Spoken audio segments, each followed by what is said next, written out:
Hi beautiful, and welcome back to my channel. Today we are going to be deep diving into our textbooks and learning more and more about wigs and toppers and all the terms that go along with them, accessories, basically everything that you might have questions on if you are a newer wig or topper wearer.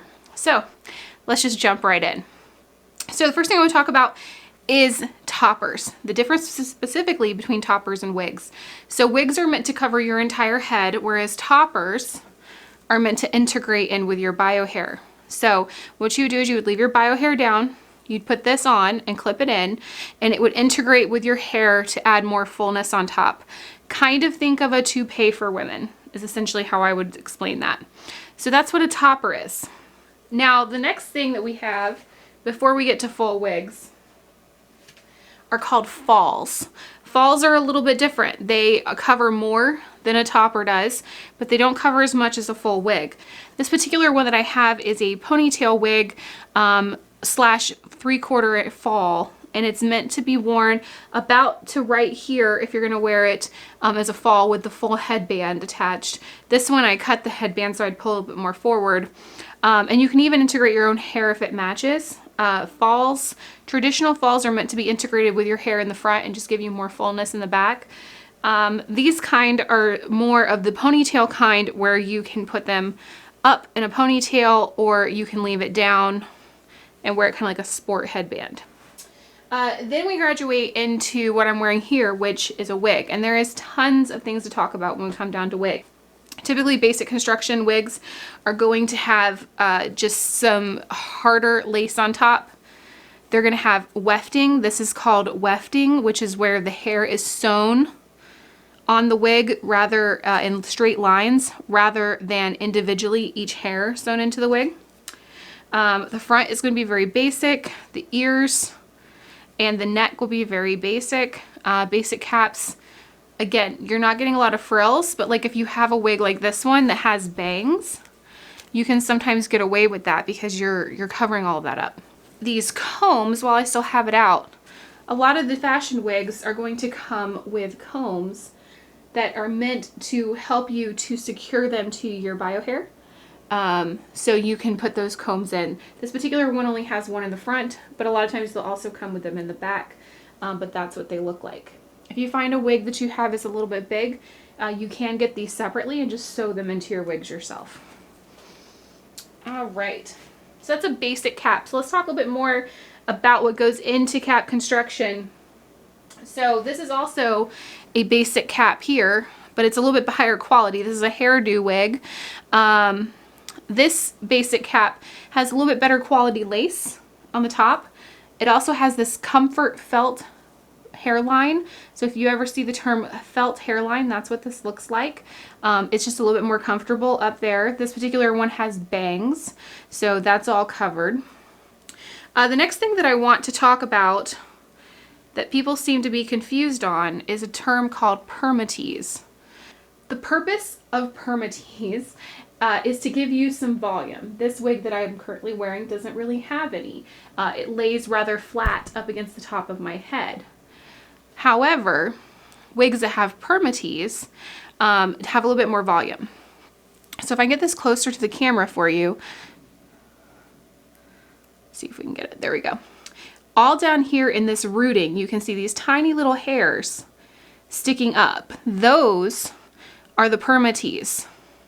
Now, when this is on your head and it's laying correctly, you're not really going to see that. Permatease can vary. It can be a ton of it, or it could just be a little bit. It really just depends on the wig, but it's on purpose. Your wig is not damaged and it's not defaulty. It's not faulty, defaulty. I don't think that's a word. Your wig is not faulty. It's meant to be there. It's meant to provide volume, and the hair lays on top of those little tiny hairs to give it that volume. That's what permatease is. So we've talked about wefted wigs. The opposite side of wefted wigs would be a hand-tied wig. This is a hand-tied cap. As you can see in this example, this cap has each hair individually tied into the cap. That's going to be very comfortable. It's gonna lay nice and flat up against your head. It's gonna be very soft for those of us who don't have any hair at all. Hand-tied caps are very luxurious. They're very delicate. You need to pay special attention when taking care of your hand-tied caps. They also have very natural movement because of the way that they're tied into the cap. So now that we've talked about cap construction as far as the body of the cap, I want to take a look specifically at different features inside of the cap. The first thing I want to show you is a lace front. Now, if you're used to medical wigs coming from large manufacturers like John Renault or Estetica or any brands like that, you're used to your lace fronts looking like this. This is a lace front. It's a pre-cut lace front specifically, and that is meant to be shake and go. You take it out of the package, you slip it on your head. No customization required. You can trim them if you want, but be very careful when you trim that you take care to not snag anything, because if you are cutting on your lace, you do increase the risk of your lace snagging. Lace is meant to show a natural hairline, so it's meant to be pulled all the way forward to where all that you see is the wig. So I'm gonna get nice and close to the camera so you guys can see what a lace front looks like when it's actually on you.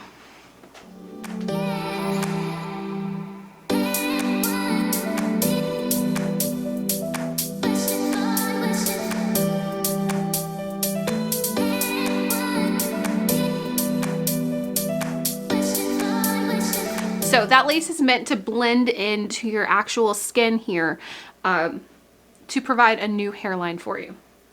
Not all lace comes pre-cut. There are plenty of companies that have lace designed for you to cut it yourself, so you can decide how long you need that lace. So if you do ever see this is not a faulty product. This is on purpose. You are meant to cut this lace yourself. Not all are like that, but some are. Most lace fronts that you're going to get from major manufacturers are going to be temple to temple lace fronts, which means the lace runs about right here. Some companies do offer ear to ear lace, which is where you could technically glue the lace down to your head.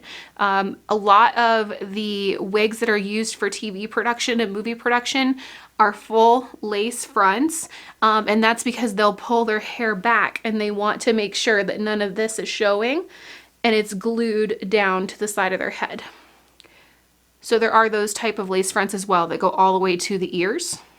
There's also lace wigs that are entirely lace over the entire cap, and you can actually glue those down to the nape of your neck as well. Skin tops. So I'm gonna go back to my basic wig here to show you a skin top. Skin tops are a cheaper, low-cost alternative to showing more of a natural parting section.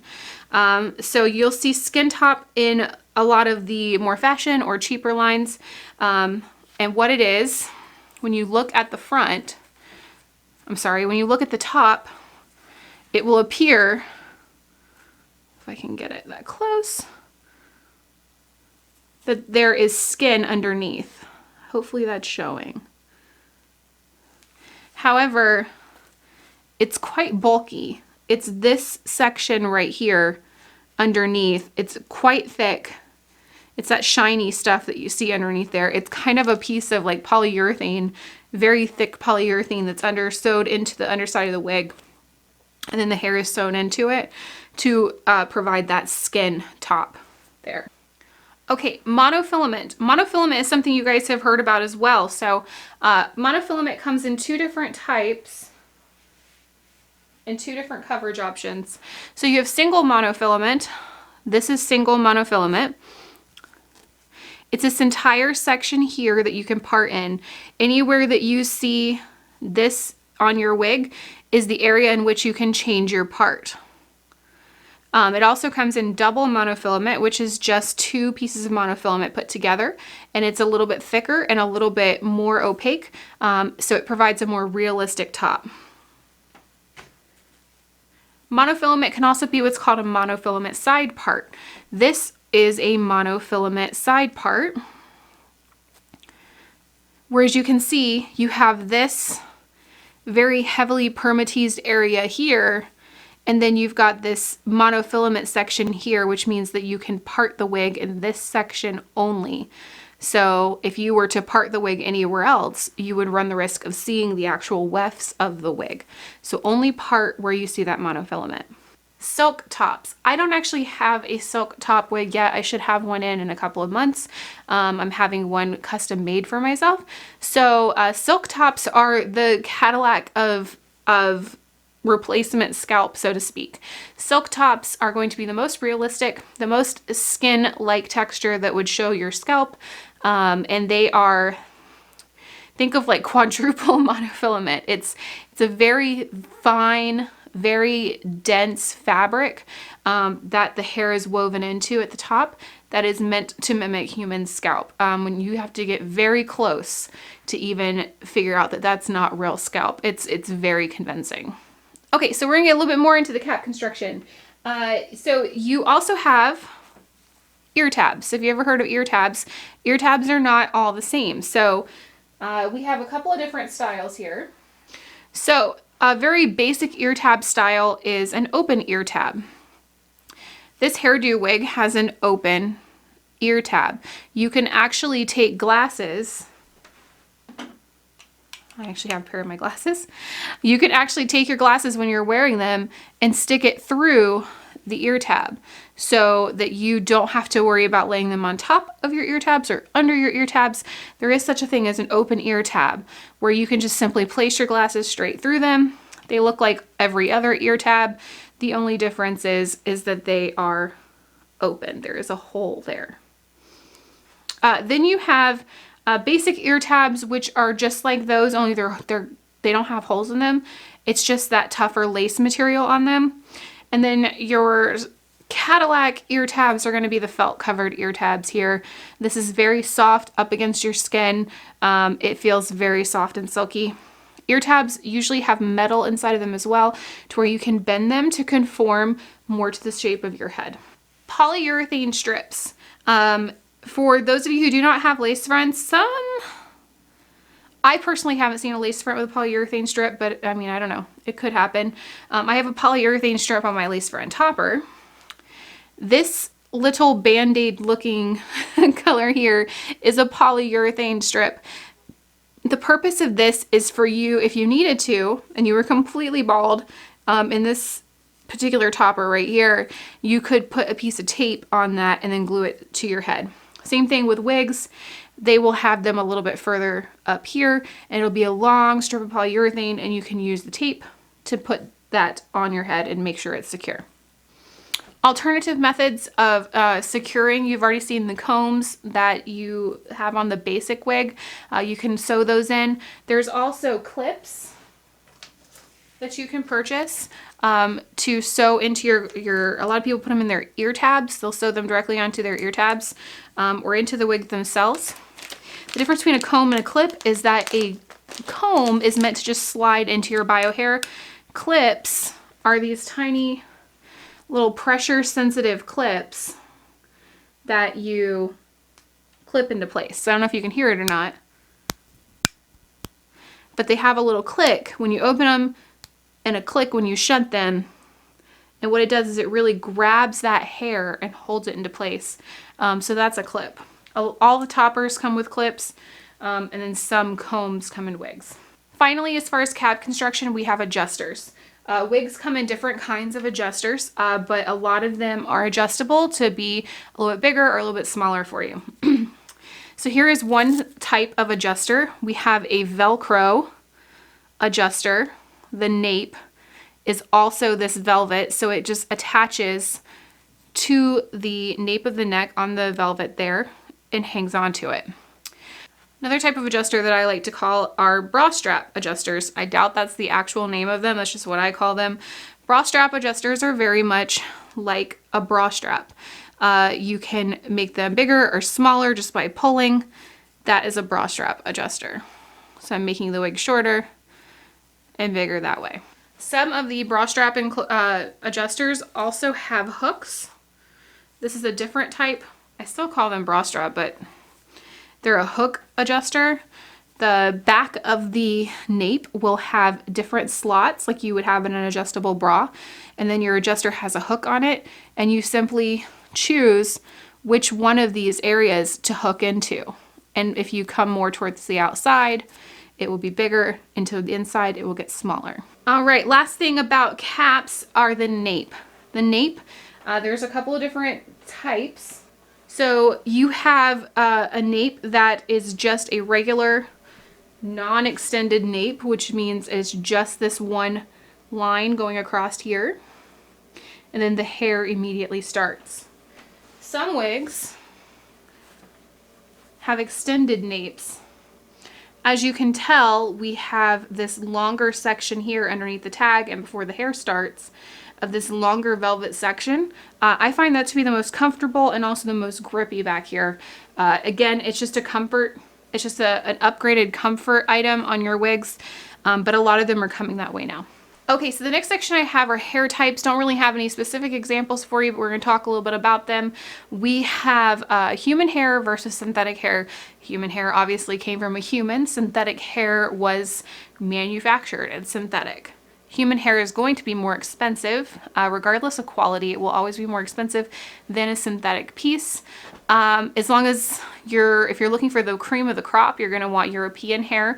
That's gonna be your silkiest texture of human hair. And then you also have other types of hair that come from different countries, whether that is Slavic hair or Chinese hair or Brazilian. It does matter where you get your hair, so make sure to research that as well. Synthetic hair also has different origins. So different hair can handle different things. This is a regular synthetic hair, piece. This is John Renault's non-heat friendly line, just regular synthetic. What I am wearing here is a Belle Tress heat friendly or heat defiant wig. You'll see them called heat friendly, heat defiant, true to life. All of these things mean that you can heat style with them. When you do heat style, make sure you are paying attention to the rules of that. Make sure that you pay attention to how hot you can get. You don't want to mess up your fibers. So that's pretty much everything I have as far as a glossary of all the different terms that you might have seen on wig groups or on YouTube. If I missed anything, please tell me, leave me a comment or a Facebook post, and I will gladly make an addendum video if I need to on this. Things change all the time, so who knows, there could be something else that comes out. But yeah, I hope you guys enjoyed it. If you have not yet, please subscribe to my channel below and click that like button. That really helps me to be able to help more people and for them to see these videos. So until next time, thank you so much for hanging out with me and learning. So I will see you later.